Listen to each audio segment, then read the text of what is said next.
Film Soir, le nec plus ultra de l'actualité du jour, préparé et servi par la rédaction politique. Maïmouna Sow. Bonsoir, nous sommes le jeudi 26 octobre 2023 et bienvenue dans ce grand rendez-vous d'information.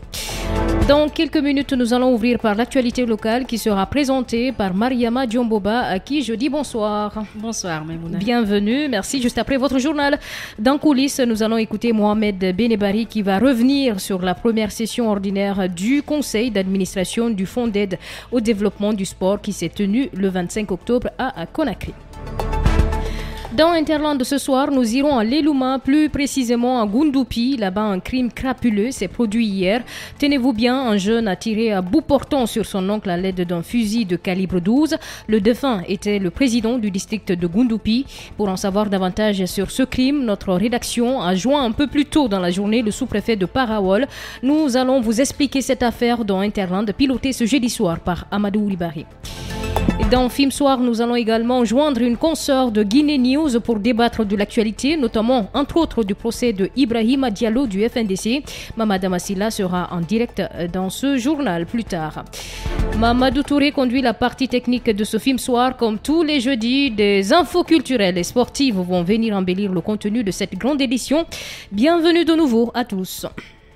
Film Soir, plein feu sur l'actu. La totale de l'actualité nationale. Mariama Diombo, déjà en direct pour nous informer. Bonsoir. Bonsoir Mamouna, bienvenue à tous et merci de votre fidélité à la première sur l'info. Le sommaire.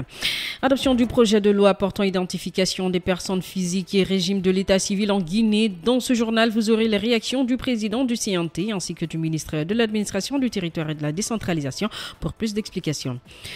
Et puis poursuite ce jeudi des négociations tripartites entre les représentants du mouvement syndical, le gouvernement et le patronat.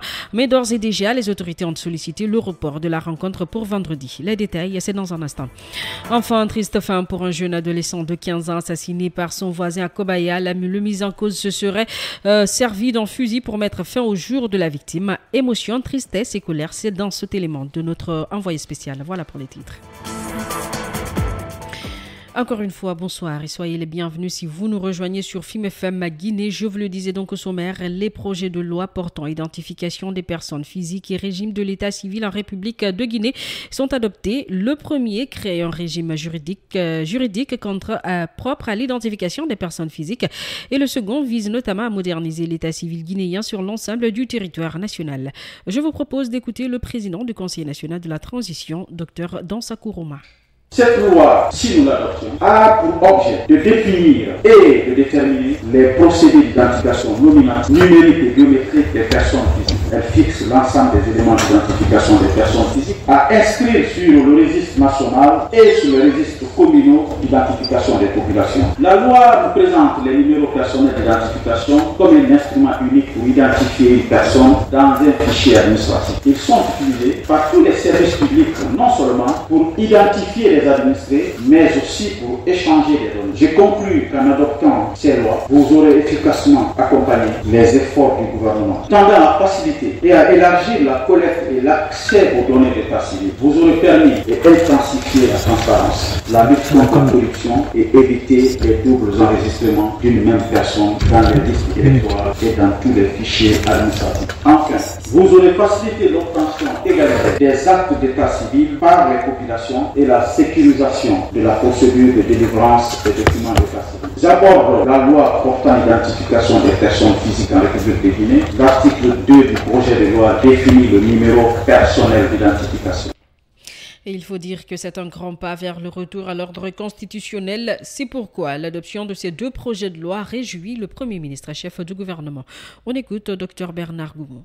Nous, en tant que membres du gouvernement, nous repartons très satisfaits parce que ces deux projets de loi que vous venez d'adopter sont des lois extrêmement importantes pour la suite du retour à l'ordre constitutionnel. Et la Guinée, à travers vous, vient de faire un pas géant dans le retour à l'ordre constitutionnel. Donc encore une fois, merci. Merci pour l'énergie que vous avez mis parce que hier, pas même que hier, tout le temps, mais les hauts cadres de l'administration ainsi que les ministres m'ont dit avec l'énergie et la la ferveur que vous avez mis pour analyser, pour échanger sur les tests. Et à plusieurs reprises, nos honorables conseillers sont restés à des heures très tardives. Donc je voudrais, pour cette grandeur et pour ce sacrifice que vous faites pour l'État guinéen, que le Dieu Tout-Puissant vous récompense. Parce que c'est lui seul qui peut vous récompenser sur les travaux que vous êtes en train de faire pour l'avancée de la République de Guinée.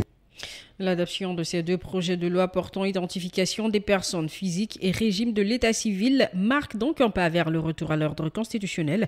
Des partis politiques ayant pris part au cadre de dialogue s'en réjouissent donc. Pendant ce temps, du côté des forces vives, on continue de demander la révision de l'actuel fichier électoral au lieu de procéder à un recensement à vocation d'état civil. Une opération qui va retarder davantage le processus de retour à l'ordre constitutionnel, plutôt à l'ordre conditionnel. Tierno Alpha Ibrahima Baldi. Pour pouvoir entamer le recensement administratif à vocation d'état civil, point 2 du chronogramme de la transition, le gouvernement a introduit au CNT une loi qui va désormais réglementer cette procédure. 63 conseillers ont voté pour les deux projets de loi. Un ouf de soulagement pour Dr Faya Milimono, président du parti Bloc libéral, et Ousmane Dadi Kamara, président du parti RGT, tous membres du comité de suivi des conclusions du dialogue politique. C'est un pas important qui est ainsi franchi parce que ça va accélérer, n'est-ce pas, le déroulement du recensement administratif à vocation d'état civil, parce qu'on ne peut pas véritablement à l'échelle nationale collecter les informations sans que cela ne soit encadré par une loi. Aujourd'hui, c'est fait. L'adoption de ces deux lois au CNT est un grand pas et ça nous reconforte davantage dans notre position. Il est important que nous puissions dépasser ces étapes. Fodé Baldé, responsable de la communication du parti UFR, soutient qu'il n'y avait aucune opportunité de passer par un recensement administratif à vocation d'état civil pour tirer le fichier électoral. À ce stade, ce qui est le plus important, compte tenu du temps qui nous reste dans le cadre de l'accord signé avec la CEDEAO, il était important à ce stade de penser plutôt à réviser le fichier électoral et aller aux élections. Mais dire qu'on veut faire le RAVEC, je pense que nous sommes encore là pour longtemps. Après le vote, le ministre de l'administration du territoire a laissé entendre que cette nouvelle loi permettra de faire le dénombrement des citoyens, constituer le registre national de l'état civil, d'où sera tiré les citoyens ayant les 18 ans révolus pour constituer le fichier électoral et organiser les élections devant mettre fin à la transition. Les négociations entre les représentants du mouvement syndical, le gouvernement et le patronat se sont poursuivies ce jeudi. Mais contre toute attente, les autorités ont sollicité le report de la rencontre pour vendredi. Les émissaires du gouvernement n'avaient rien sous la main à proposer aux syndicats. Dans une interview accordée à notre rédaction, le secrétaire général de la FSPE affirme que les autorités campent sur leur position, ce que déplore Salifou Kamara, et il estime que si rien n'est fait, il reviendra désormais aux travailleurs de décider de la conduite à tenir. Mbanissi Dibi. Contrairement aux autres rencontres, ce jeudi, les discussions entre les représentants du mouvement syndical, le gouvernement et le patronat n'ont pas duré. Aucune autre proposition n'a été faite par les autorités concernant l'augmentation des salaires des fonctionnaires. Salifou Kamara est le secrétaire général de la FSPE. La journée de ce jeudi, le gouvernement était là, le patronat était là aussi. Le gouvernement a proposé de surseoir à la journée jusqu'à demain. Le temps pour eux, n'est-ce pas, ils ont fait un travail, ils vont présenter aux différents ministres. Donc, il faut aller voir les patrons et après nous revenir. Même si l'attente devient longue pour les syndicats, ils comptent encore venir autour de la table. Si les lignes ne bougent pas, on va demander l'avis des travailleurs sur la conduite à tenir, précise Salifou Kamara. Nous allons encore être autour de la... Nous allons voir encore ce qu'ils vont proposer au mouvement syndical. Alors, s'ils n'ont rien à proposer, nous allons cette fois-ci faire un recours à la base parce que nous sommes des émissaires et la base va tirer les conséquences et puis donner une décision. Le secrétaire général de la FSPE parle d'un manque de volonté de la part des autorités. Salifou Kamara. Le gouvernement n'a trouvé aucun argument qui puisse convaincre le syndicat. Les travailleurs qui sont sous vos mains vivent dans une galère et que vous voulez recruter encore des milliers de fonctionnaires. On se pose la question réellement, qu'est-ce ne va pas, qu'est-ce que le gouvernement cache. En attendant, le gouvernement n'a proposé que 20% d'augmentation des salaires, une proposition jugée insignifiante par les syndicats.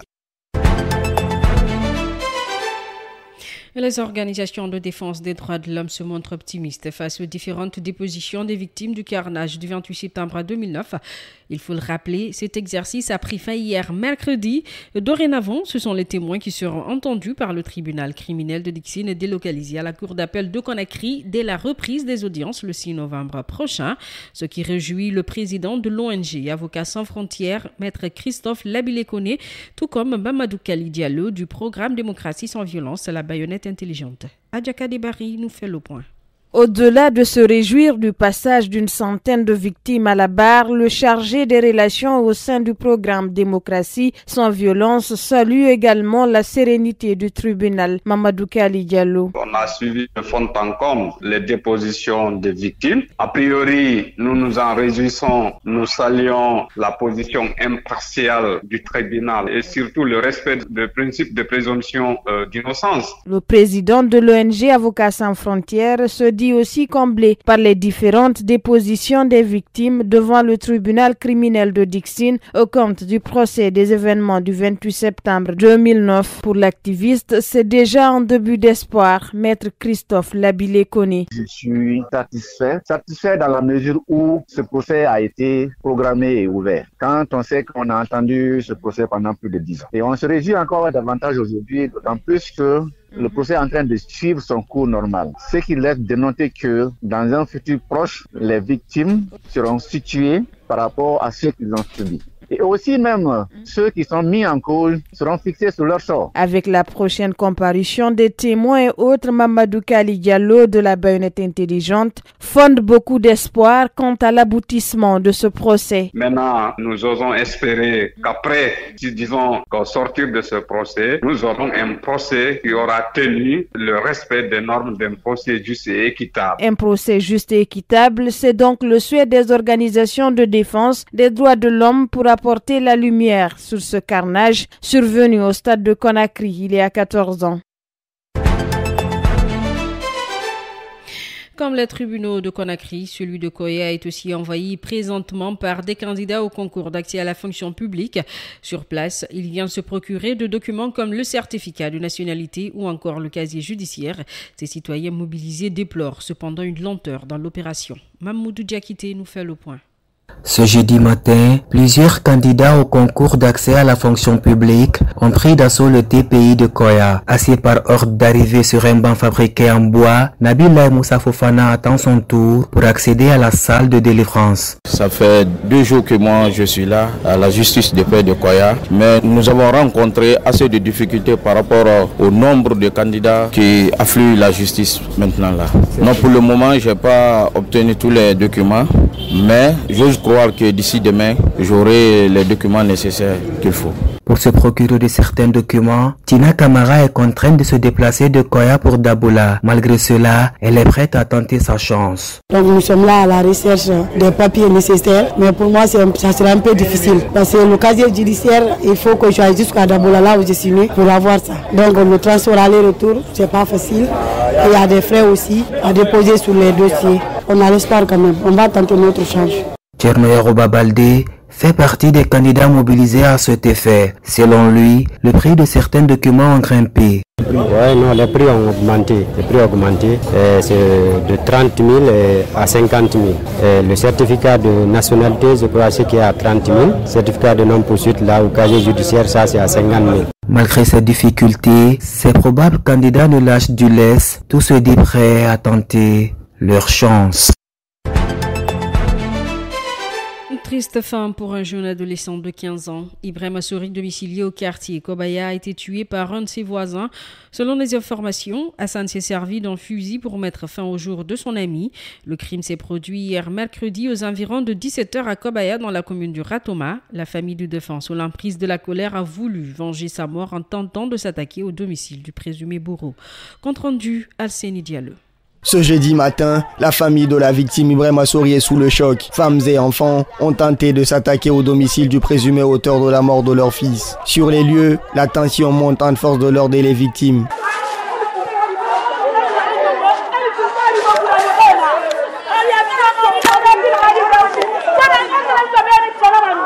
Le frère du jeune adolescent qui a été interpellé au moment des faits revient sur l'état dans lequel il a trouvé la victime. J'étais chez moi, j'ai entendu des bruits, on m'a appelé, je suis sorti de ma maison.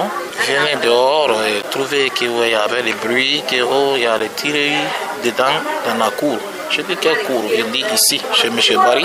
Quand je suis rentré maintenant, je vois un enfant couché au terre. Il y avait un pistolet à côté. Donc c'est sous les champs. Moi, je suis sorti dehors crier. Après ce acte, des scènes de violence ont éclaté hier soir à Kobaya Pharmacie Youssouf. Des jeunes ont érigé des barricades pour bloquer la circulation. Mohamed Yatara, son père adoptif, veut savoir pourquoi son fils a été tué.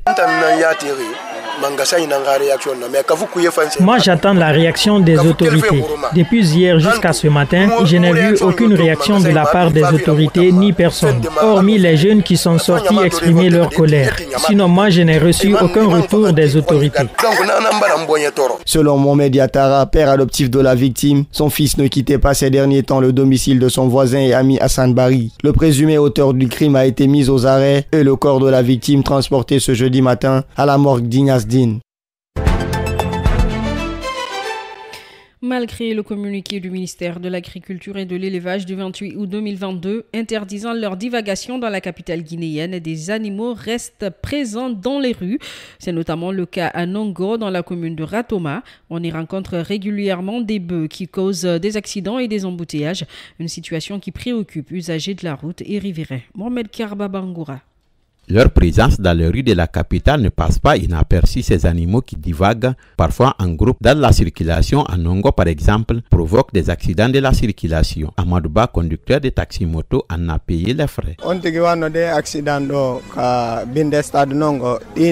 J'avais fait un accident de circulation auprès du stade de Nongo. Les vaches qui circulent dans les rues, c'est pas une bonne chose. Elles méritent l'encadrement. C'est pas bon aussi pour les personnes qui circulent pendant la nuit. Les riverains ne sont pas épargnés. Boubacar Ba, qui revend des pommes, s'est dit victime de cette présence de bêtes dans les rues. Des bœufs s'en sont déjà pris à sa marchandise. Si ces animaux passent par là, ils mangent mes fruits comme de la pomme. Ce que je demande à l'État, c'est de les encadrer. C'est pourquoi un autre citoyen rencontré en face du stade général Lansana Conté de Nongo demande l'implication des autorités pour mettre fin à cette situation. C'est l'autorité de Nongo ici, le commissaire central de Nongo, parce que ça se passe devant et chaque fois les vases passent là-bas. Normalement, c'est eux qui doivent régler ça. Ils vont essayer d'arranger ça pour nous. Ils vont chercher l'endroit là où le vase doit rester. Il ne faut pas que le vase sorte dans la rue comme ça pour embêter les gens. Pas bon. Ils provoquent l'accident parce que parfois tu viens en aller là et ils sont en train de marcher, ils ne s'arrêtent pas. Des fois tu viens, il faut que tu s'arrêtes. Et si tu n'as pas pu s'arrêter là, tu peux le cogner, ça te crée des accidents. Le chef de quartier de Nongo contacté n'a pas souhaité s'exprimer sur ce sujet. Dans un communiqué publié en août 2022, le département de l'élevage avait menacé de faire capturer tout animal retrouvé au-delà du domicile de son propriétaire et de le vendre si celui-ci ne se présente pas dans un délai de 15 jours. En Guinée, ils sont nombreux ces jeunes qui souffrent de la prostatite. Cette maladie se caractérise par des envies urgentes d'uriner accompagnées souvent de douleurs. Mais quelles sont les principales causes de la prostatite? Comment faire pour la traiter ou simplement l'éviter? Aminata Keita a posé ces questions à Dr Thierno Mamadou Ouri Diallo, urologue en service à l'hôpital national Ignace Dine. Suivez. Selon les spécialistes de la santé, la prostatite est une inflammation de la prostate. Il peut arriver parfois que la prostate soit douloureuse, enflée et gonflée. Dr Thierno Mamadou Ouri Diallo, urologue, explique les causes de cette maladie. Nous avons les prostatites aiguës, les prostatites chroniques. Les prostatites aiguës ont pour cause en général les infections qui peuvent être sexuellement transmissibles notamment. S'il s'agit d'une prostatite chronique, on les attribue souvent à des causes d'origine neurologique. Contrairement aux autres pathologies de la prostate qui touchent uniquement des personnes âgées, la prostatite touche toutes les tranches d'âge. Dr Thierno Mamadou Ouri Diallo revient sur les symptômes de la prostatite. Lorsqu'il s'agit d'une prostatite aiguë, donc c'est un tableau qui est bruyant. Nous avons une brûlure mictionnelle, donc des brûlures dans les mictions, et on peut avoir également des difficultés à uriner. Le traitement est basé sur les antibiotiques. Pour la prévention, cet urologue suggère Il faut éviter les infections sexuellement transmissibles et c'est également le traitement à temps des obstructions au niveau de la filière urétrale, notamment les rétrécissements urétraux ou bien les hypertrophies prostatiques. Bien que la prostatite soit une pathologie connue depuis longtemps, son diagnostic et son traitement restent difficiles. La prise en charge dépend du type de prostatite, affirme ce spécialiste en urologie. Un accident de la circulation a eu lieu ce jeudi 26 octobre à Bourg-en-Fay sur la nationale Sigiri-Bamako. Selon nos informations, il a coûté la vie à une personne et a fait 16 blessés, dont 2 graves. On écoute Dr Abdoulaye Bassirou Kondi, le médecin gendarme en appui aux urgences médico-chirurgicales de l'hôpital préfectoral de Sigiri sur les circonstances de cet accident. Franchement, selon les témoins d'accident, c'est dans la pagaille qu'il y a eu cet accident. Pourquoi? Parce qu'il s'agit de 2 minibus qui viennent de Mandeng. Mandeng, c'est dans la région de Nyakasoula, sous-préfet de Nyakasoula. Tous ces 2 minibus venaient à Sigiri, c'est-à-dire ils étaient dans le même sens, mais ils faisaient des courses entre eux, c'est-à-dire si l'un dépasse l'autre aussi va accélérer et va dépasser son prochain. Ils ont resté dans le dépassement. Et quand ils ont fait la collision, ils sont partis tous sous les ravins. Donc vous-même, vous voyez les minibus qui sont gâtés tous. Si tu dis que oui, il y avait des personnes là-dedans, toi-même, tu vas te demander. Donc on a enregistré 16 victimes, donc un cas de mort. C'est-à-dire, il y a eu 16 victimes en total, mais il y a eu un mort, ce qu'on appelle médicalement dépôt de corps, parce qu'il est mort au lieu de l'accident ici. On a trouvé le corps ici. Donc celui qui a trouvé la mort répond au nom de M. Abou Keita, âgé de 15 ans environ, apprenti chauffeur, fils de Adama Keita et de Nanyuma Keita. Ils ont tous du village qu'on appelle Djalawassa. Mais parmi les 15 qui restent avec nous à l'hôpital préfectoral de Sigiri, il y a eu 2 cas très graves parce que les 2 sont en coma. Et c'est sur cet élément triste que prend fin ce journal. À tous, merci de l'avoir suivi. Vous pouvez évidemment suivre nos programmes sur Film FM Guinée ou sur nos différents canaux digitaux. Absolument. 18h22 ici à Conakry. Merci Diombo. Je vais vous reprendre dans quelques minutes dans Transinfo. Passons à la rubrique coulisses. Film Soir. Coulisses. Les couloirs d'un événement du jour. La première session ordinaire du conseil d'administration du Fonds d'aide au développement du sport s'est tenue mercredi à son siège. Les débats ont tourné sur plusieurs points, notamment l'examen et l'adoption du budget 2024. Plusieurs recommandations ont également été faites pour un meilleur suivi des projets et programmes de développement du sport en République de Guinée. Mohamed Benebari nous fait le point. Créé en 2017, un conseil d'administration a été porté récemment à la tête du FADES. Les membres de ce conseil se sont retrouvés pour sa première session ordinaire. Le président Lamine Camara revient sur les points essentiels de cette réunion. Le conseil d'administration portait essentiellement sur 4 points. Nous avons passé en revue les résolutions du dernier conseil d'administration et également nous avons travaillé sur l'exécution du budget 2023 et aussi nous sommes en pleine session budgétaire. Nous avons travaillé aussi le budget 2024 du FADES. Au cours des travaux, plusieurs recommandations ont été faites. Le directeur général du FADES, Monchon Sissoko, assure que tout sera mis en œuvre pour leur exécution. Et les recommandations fortes ont été faites au FADES, chose que nous allons automatiquement prendre en compte. Nous allons corriger toutes les imperfections, toutes les recommandations ici du conseil d'administration, conformément à leur mission. Déterminé dans l'accomplissement de sa mission, le FADES rencontre pour le moment beaucoup de difficultés d'ordre financier. Le PCA Lamine Camara sollicite les départements de tutelle pour mieux soutenir les projets et programmes de développement sportif. Vous savez, le FADES a des problèmes aujourd'hui parce que les ressources qui sont attendues dans le cadre de la loi 018, le BAS, ne sont pas encore mises à la disposition du FADES. Aujourd'hui, le FADES fonctionne sur la base de la subvention et quand vous regardez la mission qui est confiée à FADES, il ne peut pas fonctionner sur la base des ressources. C'est pourquoi je vais faire appel aux 2 départements de tutelle pour que le budget d'affectation spéciale qui doit être accordé à FADES lui soit accordé pour qu'il puisse dérouler les programmes qui sont assignés. Le FADES compte bien se positionner comme la structure de référence dans l'accompagnement du développement de l'ensemble des disciplines sportives sur toute l'étendue du territoire guinéen. Merci Béné, merci également à vous de vous informer chez nous. Comme annoncé dans les titres, nous allons nous rendre à l'Elouma dans un instant. Film Soir, l'Interland, l'actu de nos régions déclinées par nos correspondants.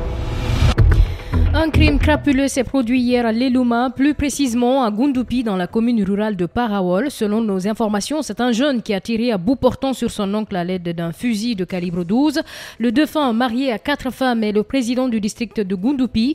Joint ce jeudi par notre rédaction, le sous-préfet de Parawol a indiqué que la victime du nom d'Elhadj Moussa Koulibaly a été surpris par son neveu alors qu'il se reposait dans son hamac. Amadou Boyi, présumé meurtrier, a pris la poudre d'escampette après son acte, rapporte le sous-préfet Fodé Souma. C'est l'élément interland réalisé par notre journaliste Amadou Ribari.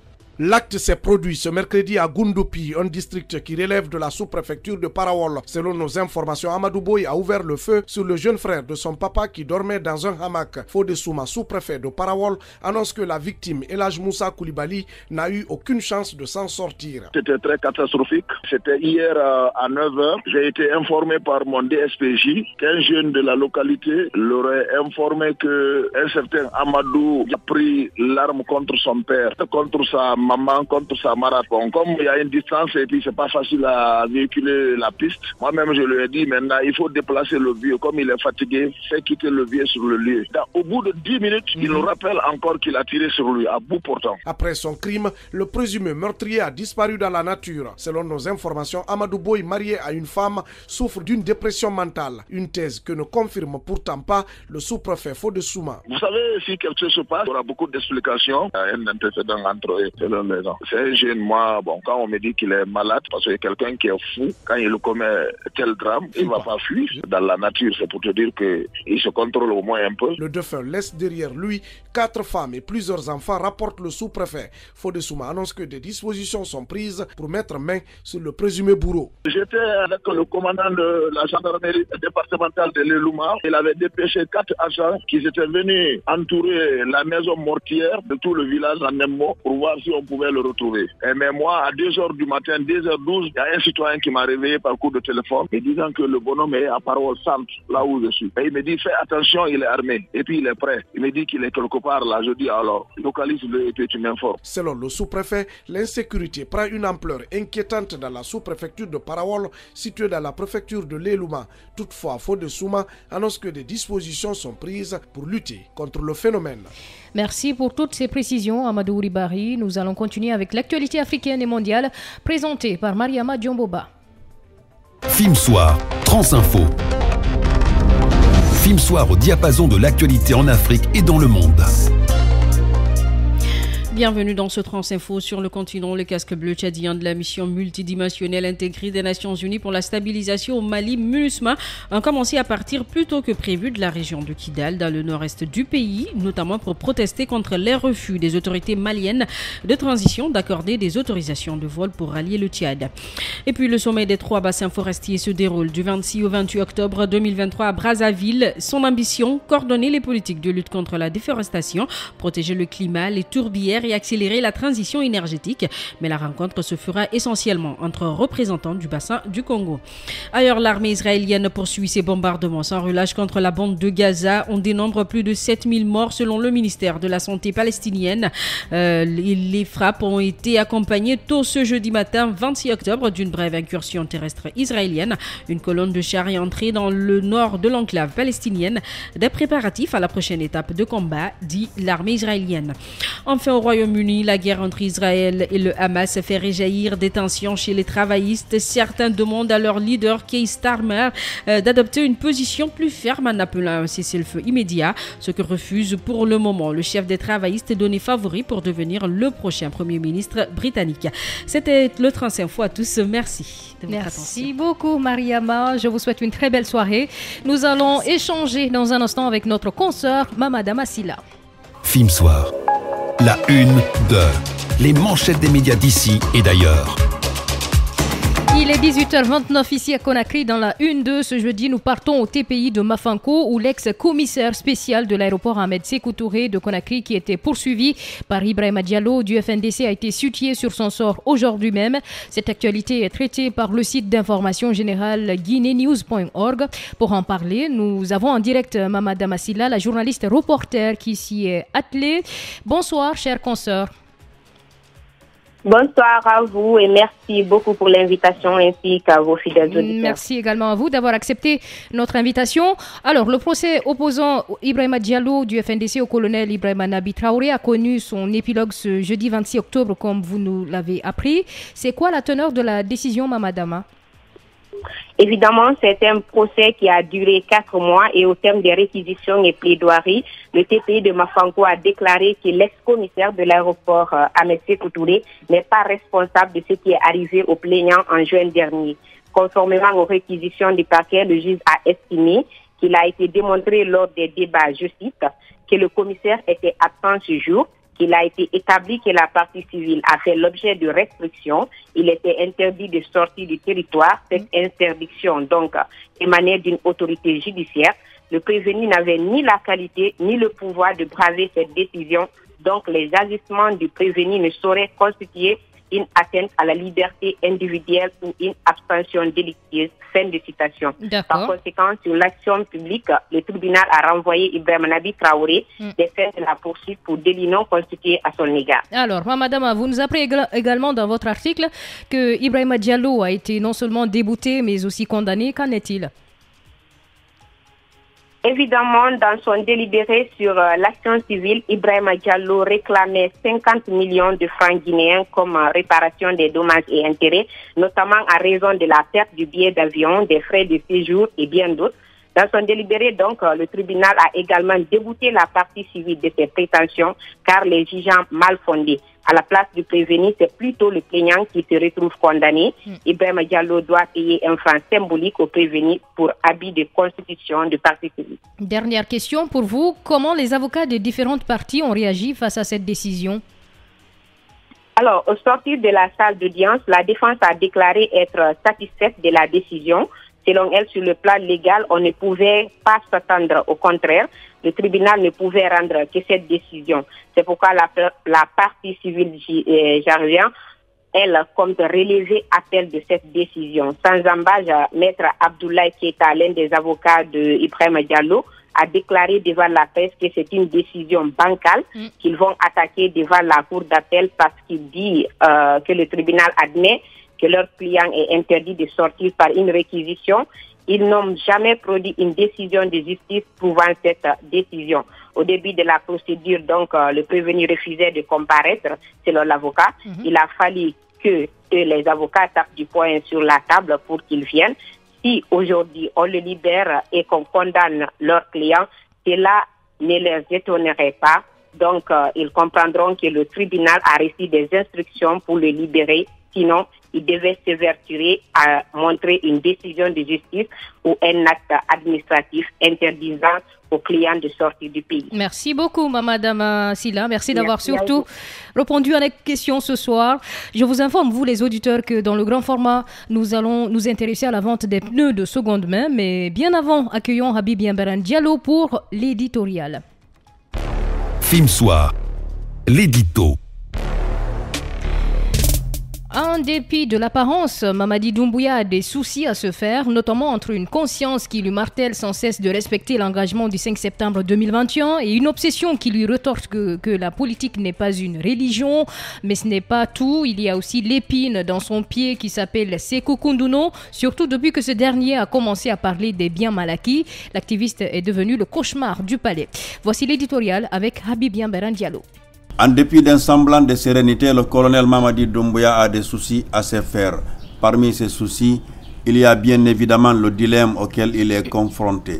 Entre une conscience qui lui martèle sans cesse qu'il faudrait respecter son engagement et une obsession qui lui rétorque que cet engagement n'est pas une religion et qu'il faudrait faire comme le capitaine Moussa Dadis Camara l'avait fait, même si ce dernier n'est pas une référence.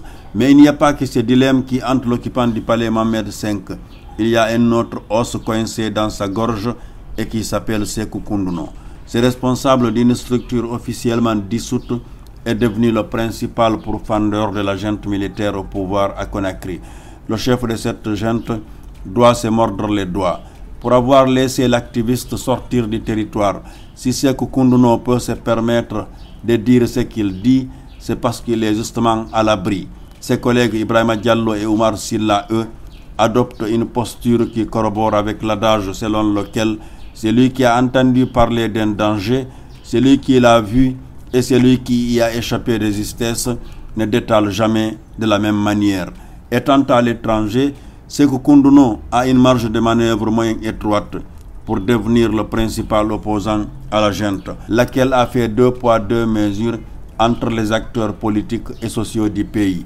Les uns sont fréquentables, les autres indésirables. Parmi ces derniers, il y a ceux qui sont censés faire le plein des urnes en cas d'élection. Ceux-là ne sont pas en odeur de sainteté avec la junte, tout comme les activistes de la société civile qui ont choisi le pays en lieu et place de leur poche. Sékou Koundono ne manque aucune occasion pour attaquer frontalement la junte sur toutes les plateformes du pays. Ces derniers temps, il y a touché un sujet plus que sensible, les biens mal acquis. L'activiste s'est engagé dans ces combats d'une extrême sensibilité, dans un contexte marqué par les rénovations, les constructions et leurs corollaires de corruption. Récemment, M. Koundono a formulé une demande aux Guinéens, celle d'identifier et de documenter tous les biens mal acquis. Inutile de dire que cela donne de l'insomnie au palais. Pour la première fois, une structure s'intéresse à l'enrichissement illicite des nouveaux princes qui nous gouvernent. Cela veut dire que la CRIEF, dans sa forme actuelle ou dans une autre, devra se préparer demain à demander des comptes à la nouvelle oligarchie du pays. Ainsi, Sékou Koundono est en train de devenir Amadi Doumbouya ce que Siraj Diallo fut autrefois pour Sékou Touré, ce que Alpha Condé représentait pour Lansana Conté, ou ce que Sildalen Diallo était jusqu'au 5 septembre 2021 pour Alpha Condé. Comme quoi, si chaque président de la République a plusieurs opposants, il a cependant un seul qui constitue son véritable cauchemar. Visiblement, celui de Mamadi Doumbouya s'appelle Sékou Koundono. Merci, Monsieur Diallo. Comme chaque soir, découvrons le grand reportage. Film Soir, grand format. Le grand reportage de Film Soir. Ce jeudi 26 octobre 2023, nous nous intéressons à la vente des pneus de seconde main connus en République de Guinée sous le nom d'Occasion Bruxelles. À Mafanko, dans la commune de Matam, on retrouve la majorité des importateurs de ces pneus de véhicules de tout type. Mais sur place, les difficultés sont nombreuses. Il s'agit notamment de la hausse des frais de dédouanement, ce qui impacte les activités. Reportage Al-Hassan Djigé Diallo.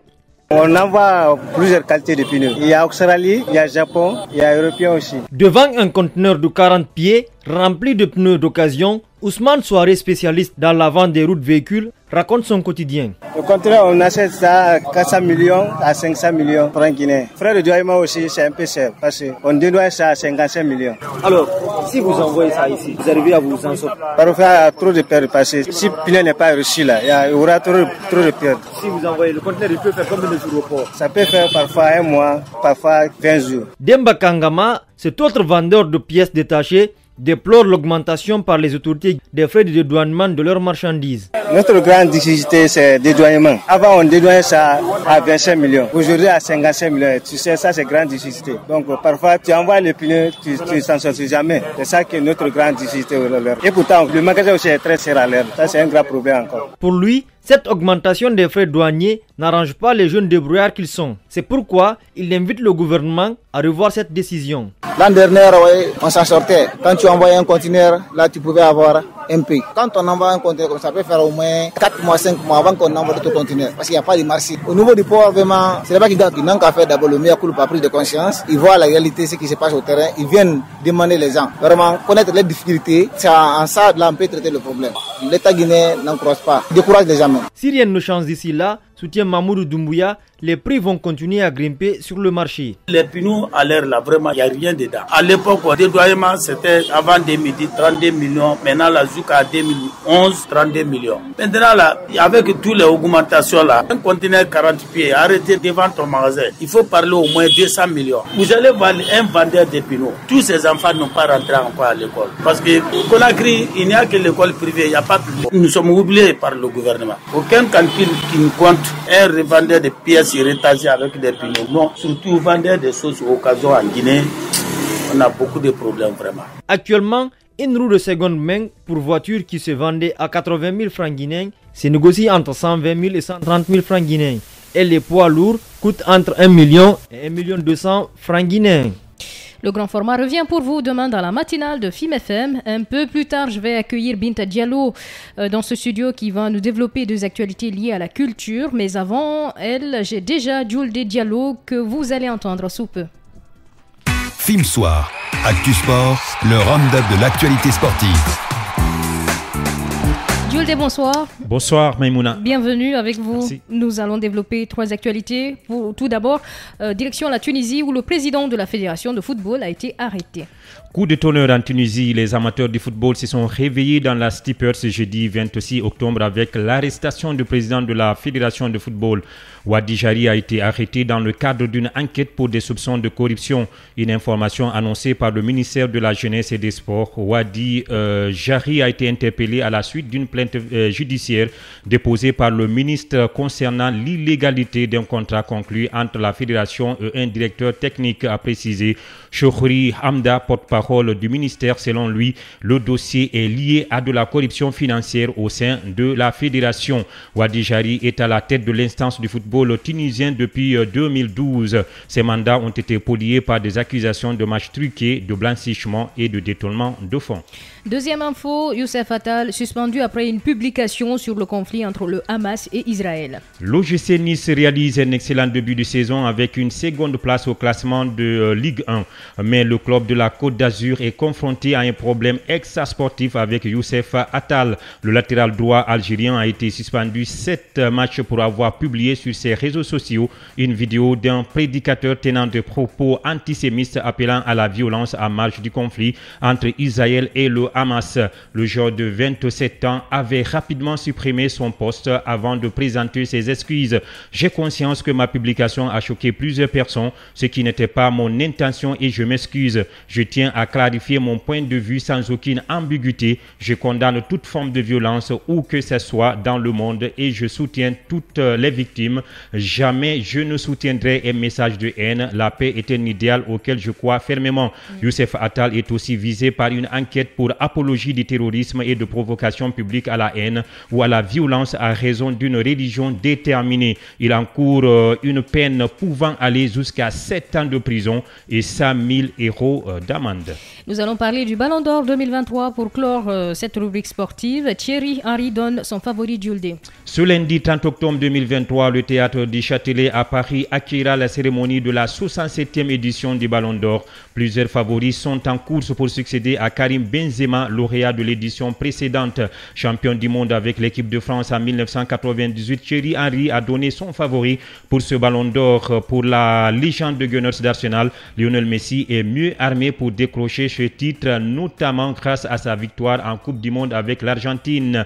Beaucoup peuvent en débattre, mais quand vous remportez la Coupe du Monde de la manière dont il l'a fait, même en tant que Français, bien que j'ai été déçu de l'issue de la finale, il mérite ce titre. Le joueur de Manchester City comme Erling Haaland peuvent se demander pourquoi pas moi, mais on ne peut pas nier que Lionel Messi le mérite sur le gagne, a-t-il déclaré au micro de CBS. Le septuple Ballon d'Or devra faire face à une forte concurrence avec Erling Haaland qui a réalisé le triplé historique avec les Sky Blues de Manchester City. Merci énormément Julde Diallo. Merci. Surtout très bonne soirée à vous. Je rappelle à ceux qui nous écoutent en ce moment que l'invité de FIM Soir ce jeudi est Souleymane Souza Konaté. Il répondra aux questions de Alicila en fin d'édition puisque l'invité est la toute dernière rubrique de ce grand journal. Place aux infos culturelles. FIM Soir. Info culture. Binta Diallo pilote cette rubrique. Bonsoir. Tout d'abord, cette information, saison touristique 2023-2024, Dime d'Islam et Amaza seront en tête d'affiche. Du 26 au 28 octobre prochain, la ville de Mangakindi va abriter le lancement officiel de la saison touristique 2023-2024 organisée par l'Office national de tourisme en abrégé ONT. Cette initiative vise à mettre sous les feux du projecteur le potentiel écotouristique de la région, le patrimoine culturel et autres. Cette cérémonie va également rimer avec la prestation artistique qui connaîtra la présence de nombreux talents qui font péter les scores scores en ce moment tels que Dimedi Slam, vice-champion de la Coupe du Monde du Slam 2022 et champion national de Slam 2023. Le duo EOB et Jeng sera accompagné par Amaza, l'auteur des hits de vacances Le goût est mélangé et Misusata. À cela s'ajouteront plein d'autres surprises. Direction la Côte d'Ivoire pour parler de Serge Beyno. L'artiste a précisé pourquoi il se retire d'une compétition.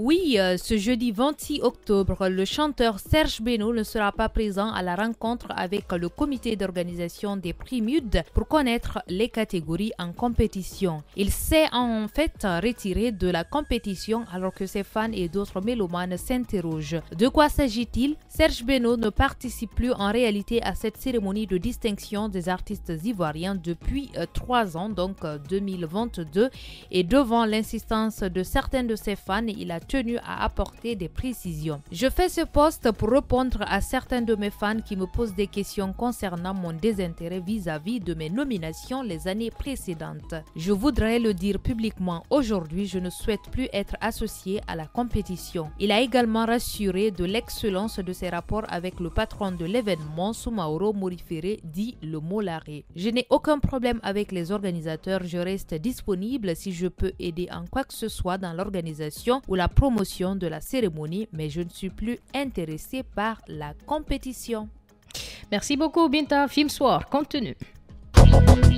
Film Soir, l'invité du soir.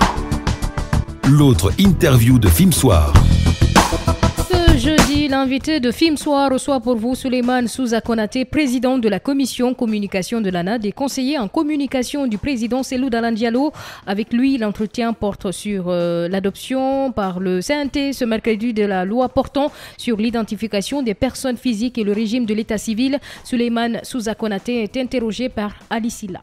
Bonsoir, monsieur Souleymane Konaté. Bonsoir. Monsieur Konaté, le CNT a adopté le projet de loi portant identification des personnes physiques et régime de l'état civil. Dans l'opinion, c'est une avancée majeure dans l'exécution des 10 points du chronogramme conclu entre la CEDEAO et le régime de la transition en Guinée pour le retour à l'ordre constitutionnel. Est-ce que à ce jour vous êtes rassuré du côté de l'UFDG? Écoutez, du côté de l'UFDG et de l'ANAD, nous disons que ce acte n'est pas pour nous important parce que tout simplement, il y a une réelle volonté, n'est-ce pas, de la part du CNRD à continuer à s'éterniser le plus longtemps que possible au pouvoir. Il vous souviendra qu'avant la présidentielle de 2020, il y a un travail sérieux qui a été fait sur le fichier électoral en Guinée, notamment par l'OIF, et apparemment, M. Alpha Condé n'était pas d'accord par rapport aux conclusions. Il a demandé un second arbitrage de la CEDEAO qui est arrivé à la même conclusion qu'on avait, n'est-ce pas, des situations douteuses dans notre fichier électoral. À partir de ce moment, un travail de toilettage a été fait. Partout aujourd'hui sur le continent africain, c'est la révision de la liste électorale qui est à la mode. C'est la bonne pratique aujourd'hui sur le continent. Donc on a demandé depuis le lendemain de la prise de pouvoir par le CNRD qu'on arrive très rapidement vers la révision de la liste électorale, sortir, n'est-ce pas, du fichier des gens qui sont décédés et ouvrir le fichier aux Guinéens qui ont eu 18 ans. Donc aujourd'hui avec l'ORAVEC,